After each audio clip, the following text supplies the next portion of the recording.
ওই গো গিন্নি, কোথায় গেলে? আরে তাড়াতাড়ি এসো, বাজারটা ধরো দেখি, আমার যে রাজসভায় যেতে দেরি হয়ে গেল। আসছি।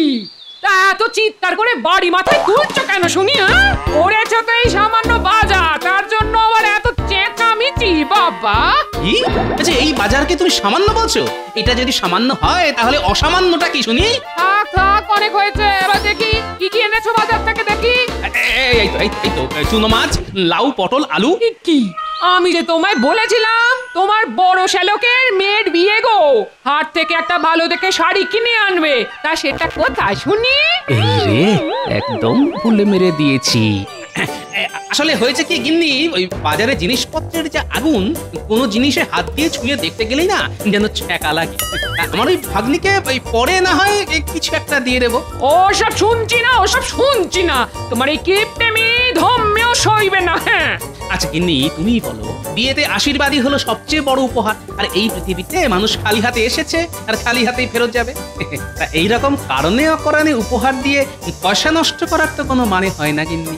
আচ্ছা কিপটে দেখেছি, কিন্তু তোমার মতন এমন হাড় কিপটে জন্মেও দেখিনি বাবা, যে কিনা একটা ট্যাঁকের কড়িও খরচা করে না। দেখো গিন্নি, একই মাসের শেষ, তার উপর হাত খালি, মাইনে হতো ঢের দেরি, তা একটু বুঝে শুনে তো চলতে হবে নাকি? তা তোমার ওই হাতটা ভরবে কবে শুনি? ঠিক আছে, আমি চললাম বাপের বাড়ি, আর তুমি থাকো তোমার ওই কিপটেমি নিয়ে। ধুর, আরে গিন্নি, এরকম ছোটখাটো কথায় রাগ করলে হয়? আচ্ছা তুমি চলে গেলে আমার খাওয়া দাওয়ার কি হবে শুনি? কেন খাওয়া খাবে? সেটা খেতে নিশ্চয়ই তোমার ট্যাঁকের কড়ি খরচা হবে না। এবারে আমিও দেখবো হ্যাঁ কতদিন তুমি এই ফাঁকা ট্যাঁকে সংসার চালাও। আমি চললাম বাপের বাড়ি। হ্যাঁ, যত সব। যা বাবা, এটা কি হলো? চাই আমিও যাই রাজসভায়।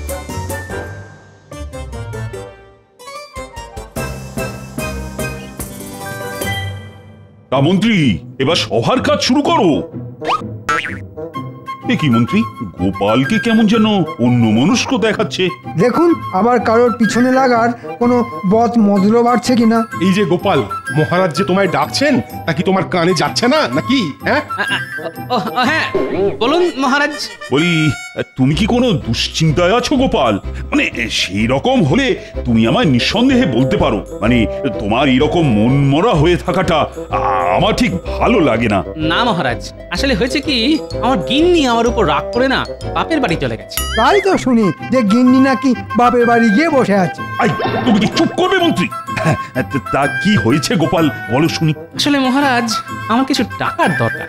দেখেছেন মহারাজ, গোপাল কখনো কোনো মতলব ছাড়া কথা বলে না, এটাই তো গোপালের বৈশিষ্ট্য। না না গোপাল, রাজকোষের অবস্থা তেমন একটা ভালো না, তাই এই সময় আমি তোমাকে কোনো সাহায্য করতে পারবো না। আচ্ছা গোপাল, তোমার পরিবার বলতে তো মাত্র দুজন, তা সব মাইনে কোথায় যায় শুনি? ঠিক আছে মহারাজ, আজ তাহলে আমাকে বিদায় দিন। ঠিক আছে গোপাল, আমি জানি যে তোমার মনের অবস্থা তেমন ভালো নয়, তাই তুমি এখন আসতে পারো।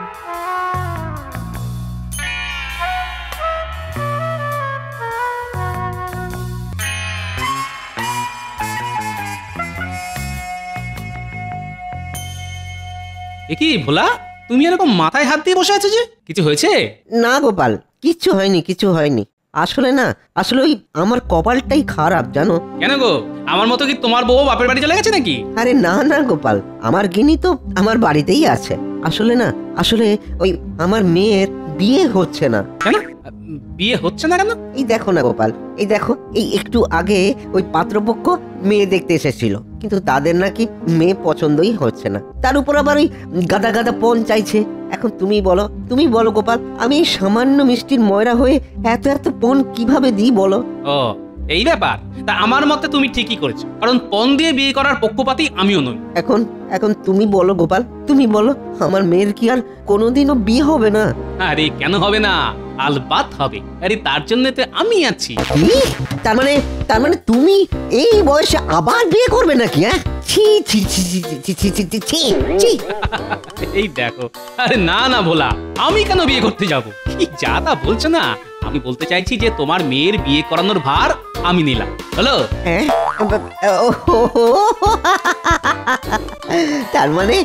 তার মানে তুমি বলতে চাইছো যে তোমার সন্ধানে কোনো ভালো ছেলে আছে, তাই তো? সেটা আমি আবার কখন বললাম? তবে আরে বাবা, আমার সন্ধানে একটা ভালো ঘটক আছে, বুঝলে, যে তোমার মেয়ের জন্য একটা টুকটুকে রাজপুত্রের মতো বর দেখে। হলো? আচ্ছা গোপাল, ওই রাজপুত্রের কথায় মনে পড়লো, তোমার জামাইকে তো অনেকদিন তোমার বাড়িতে আসতে দেখিনি, তার কি খবর? আর সে তো খুব ভালোই আছে, আর আমার মেয়েও বেশ সুখেই ঘরকন্যা করছে, বুঝলে।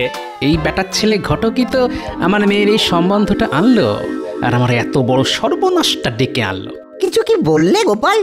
কই কিছু না, কিছু বলিনি তো। তাহলে গোপাল, তুমি এক্ষুনি নিয়ে চলো আমায়। হ্যাঁ, সেই ঘটকের কাছে এক্ষুনি নিয়ে চলো আমায়। আরে ভোলা, এত হড়বড় করো না তো, কথায় আছে না, সবুরে মেওয়া ফল। ও তাই বুঝি? হ্যাঁ, কিন্তু তোমার মেয়ের বিয়ে না হয় আমি পাকা করে দেবো। কই, আমায় তো তুমি এই খুশিতে মিষ্টি মুখ করালে না। কি খাবে? হ্যাঁ, কি খাবে গোপাল? তুমি শুধু একবার বলো কি খাবে। এখন তুমি না হয় আমায় একটু রসগোল্লাই খাওয়াও। আচ্ছা গোপাল, আচ্ছা।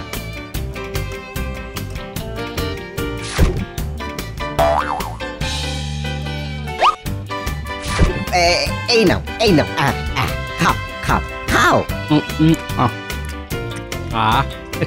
কি খেলাম।